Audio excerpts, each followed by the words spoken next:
Why is outsourcing clothes from countries where labor is cheap has been as easy as it gets? Because of the international liberation of trade, foreign investments, and commerce. What does it mean in simpler words? It means that international clothing brands, aka major fast fashion brands, high fashion brands also including, ended up approaching their governments and requested them to conclude international trade agreements and bilateral investment agreements that basically hugely disregard labor rights in those agreements. Therefore, fast fashion brands are the main culprits of creating the business model that uses cheap labor and tricks consumers into buying dirt cheap clothes. At this point, at the consumer level, taken as one social group, there is no other way but to take action. In what way can this action be seen, can be implemented? Well, to call fashion brands for accountability and for a change. That was regarding a huge disregard for labor rights. Now, let's talk about the environmental damage, the pollution that comes from the garment and textile industry. Because what we are seeing is that oftentimes fashion brands, both high fashion and fast fashion brands, they've always had the tendency to get away with the question of responsibility for CO2 emissions. And today we know that the fashion industry is the world's second biggest polluter. Why is this happening? Because again, as in the example of cheap labor, what is happening is that the question of responsibility is first and foremost, it stems from the agreements, international agreements that were concluded between states, which means that this allows their companies to engage in international trade and commerce and also to become foreign direct investors. Therefore, these international free trade agreements, bilateral investment treaties, there are many other types in this regard, but they all are in the field of trade and investment. They all are pretty much the same. They are what we call copy and paste or model treaties that represent the desires and wills of particular regions and advanced economies that allows their companies to enter into particular conducts of business that has been unnoticed since the very creation of these entities, the very existence of these businesses abroad, or should I say continuation, bringing their businesses from their home countries to host countries. And unfortunately, these treaties were also concluded without due regard for the environment.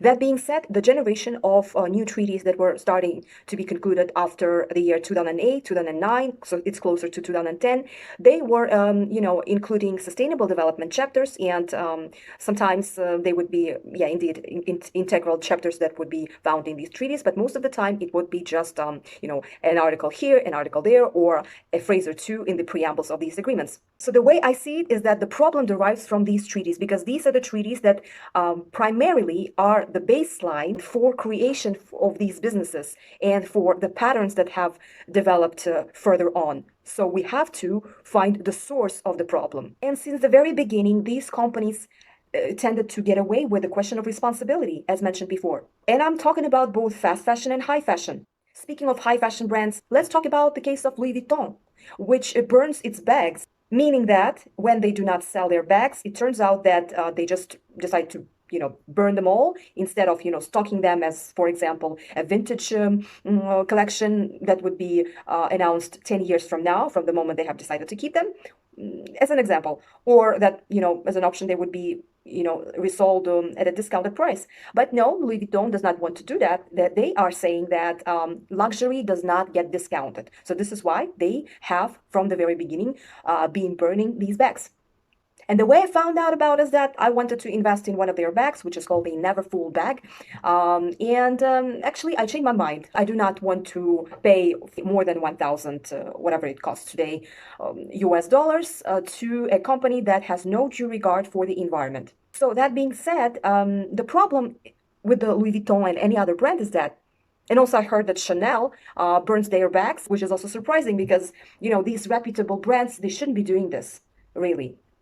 What is happening is that all of these brands, they are getting away with the question of responsibility. This is something that has not been spoken of. Perhaps, what I'm thinking is that the whole, the question of responsibility of, foreign companies, it all started from where? It started from oil and gas industry, where there were cases, for example, in the Shell, river spillage case in Africa, when one of the subsidiaries of the Shell company in one of the African countries spilled, there was an accident and the oil was dispersed, which led to water contamination. This whole question of responsibility responsibility really started from this.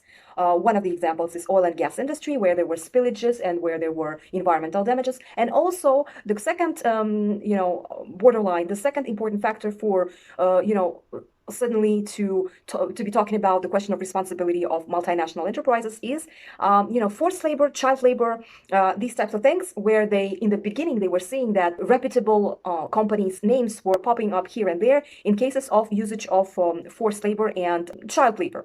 Of course, these were in the beginning more or less related to their tier one partners. Then, when the fashion industry started to accelerate and the level of its pollution and damage to the environment started to catch up with the level of the pollution from oil and gas and other industries, then the world has started to realize that the question of responsibility indeed is not only the matter of oil and gas companies, but that it's a universal principle that has to apply to all companies that are overtaking their activities abroad, whether directly or indirectly, such as, for example, in the case of fast fashion brands that outsource from overseas factories. That being said, so now they're trying to Benjamin Button the situation, that is trying to return the situation back to its original state. But can they do it? No. Is it feasible to reduce the levels of pollution and also the situation of improve the situation of labor rights? Yes, it's possible. But then again, it's a very complex mechanism, because we're not talking about one or two companies. For example, in the case of Shell, it's easier because we're talking about one or two companies here and there. But in the case of the fashion industry, we have so many brands, both high fashion and fast fashion brands, and the level of their influence on the life of consumers, on the life of the workers who are overseas, also their influence on the level of economic development of the countries from where they're outsourcing, and also on the level, also their contribution to the economies of their own countries, the home countries, is huge. And we're not talking about one or two companies, as I said. We are talking about the gigantic system that has so many layers built up. And perhaps for some, as they're preaching sustainable fashion and stuff, it will be easier to say that we just need to, stop outsourcing from countries where these brands are outsourcing from. The solution is easy from the side of consumers, but that's not the solution, because, as I said, it's all very, it's all very combined. And if we just put an end to the fast fashion business model, we are not actually solving the problem, and we are actually making the situation worse. The way things will need to work is, of course, with transition. And first and foremost, new treaties need to be developed. I'm talking about free trade agreements. I'm talking about bilateral investment treaties and other types of international agreements that regulate trade and investment. Of course, that concerns future practices of trade and investment, and also the ones that already exist, but it depends whether these treaties will be retroactive or not. Yes, and the solution is to, as I said, at the consumer and NGO level, to push governments of their home countries' governments, because we know that consumers are mostly, Occidental Western consumers from the developed countries, with the exception of Singapore, Malaysia, Japan, Korea, and stuff. That also counts in the description. That being said, the point of the video is to say that really the power, today at least, is on the side of the consumer. So the driving force here, I believe, is consumers, NGOs, who can really push these fashion brands and tell them, listen, these kinds of practices do not work. We are fed up with the business model that you are pushing to us, that you have fed us surprisingly successfully because of these cheap prices. But now we are aware of the behind scenes. We are aware of the situation that you're causing, the trouble that you're causing to these workers. Of course, yes, these workers, they have to bring to accountability their own governments, their own factories, their own ministries. But, from the side of the consumer, this is the solution that I see.